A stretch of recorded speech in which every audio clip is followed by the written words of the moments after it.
हम पच नहीं रहे थे कि भूमिहार समाज से आरजेडी कोटा में मंत्री होना उनको अच्छा नहीं लग रहा था। इसलिए मीडिया ट्रायल हम करवा रहे थे और तरह तरह के आरोप हम पर लगा रहे थे। जबकि मैं कभी मेरा इतिहास जाकर देखिएगा तो मेरे बाबा सुनता सानी थे, मेरे पिताजी हाई स्कूल टीचर थे। हम 28 साल तक गवर्नमेंट में टीचर के रूप में काम किए हैं। बड़े पदाधिकारी जांच करके और हमको निर्दोष साबित किए कि भाई इसमें इनका कोई संलिप्तता नहीं है। हमरे चलते पार्टी का मतलब धूमिल हो, क्या मतलब हमारे नेता का धूमिल हो, ये हम बर्दाश्त नहीं करेंगे। मेरा भी धूमिल हो रहा था, ईवीएम को बर्दाश्त नहीं हो रहा था। हमको लगा कि रिजाइनेशन देना उचित होगा। सर ये बताइए कि आखिर 15 दिनों के बाद ऐसी क्या नौबत आ गई कि आपको इस्तीफा देना पड़ा? देखिए 15 दिन से मतलब जितना ना भाजपा के लोग को हम पच नहीं रहे थे कि भूमिहार समाज से आरजेडी कोटा में मंत्री होना उनको अच्छा नहीं लग रहा था। इसलिए मीडिया ट्रायल हम करवा रहे थे और तरह तरह के आरोप हम पर लगा रहे थे। जबकि मैं कभी मेरा इतिहास जाकर देखिएगा तो मेरे बाबा सुनता सानी थे, मेरे पिताजी हाई स्कूल टीचर थे। हम 28 साल तक गवर्नमेंट में टीचर के रूप में काम किए हैं, शिक्षक के रूप में, और ज़मीन से जुड़ा हुआ लोग हैं। विधायक के साथ लोग जोड़ते हैं तो विधायक जी हमारे 17 साल से विधायक मोकामा से हैं और मोकामा मेरा घर है।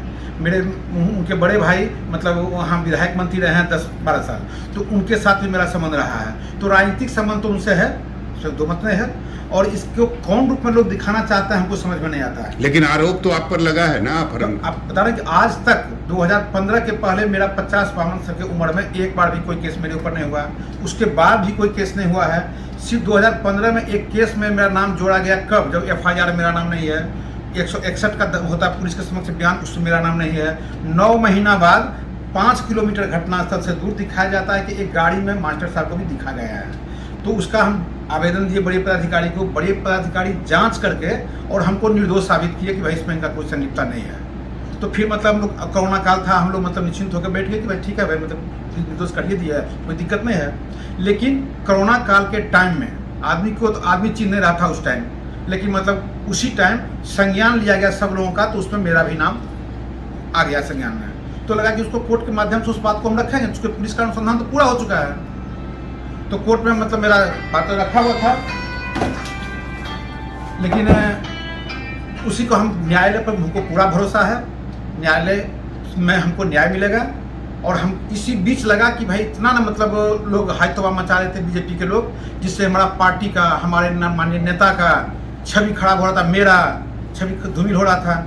हमको ऐसा लगा कि भाई मतलब पार्टी हित में माननीय मुख्यमंत्री जी, माननीय मुख्यमंत्री तेजस्वी जी, इन सबके कोई मतलब प्रतिष्ठा धूमिल नहीं हो, हमारा प्रतिष्ठा धूमिल नहीं हो, इसलिए हम अपना रिजाइनेशन देना उचित समझे और हम रिजाइनेशन दे दिए। उसके बाद जो भी पार्टी जब मतलब अपना केस से हमको अच्छी हो जाएगा न्यायालय से, तो फिर जो पार्टी जवाबदेही देगी उसको हम बढ़िया से निर्वहन करेंगे। विभाग बदलने को लेकर कोई नाराजगी नहीं है। हम जनप्रतिनिधि के द्वारा चुने हुए आदमी हैं। पहले तो पूरे पटना जिला में 14 विधानसभा था, उसका प्रतिनिधित्व कर रहे थे। सरकार हम पर भरोसा किया और पूरे बिहार का जवाबदेही हमको दिया है, तो हम तो चाहेंगे कि उनके विश्वास पर हम खड़ा उतरें। लेकिन हमरे चलते पार्टी का मतलब धूमिल हो, क्या मतलब हमारे नेता का धूमिल हो, ये हम बर्दाश्त नहीं करेंगे। मेरा भी धूमिल हो रहा था, ईवीएम को बर्दाश्त नहीं हो रहा था। हमको लगा कि रिजाइनेशन देना उचित होगा। रिपब्लिकन न्यूज से जुड़ने के लिए सब्सक्राइब बटन दबाकर चैनल को सब्सक्राइब करें। नोटिफिकेशन प्राप्त करने के लिए यहाँ बेल को दबाएं। वीडियो अच्छा लगे तो लाइक करें और दोस्तों के साथ शेयर करना ना भूलें।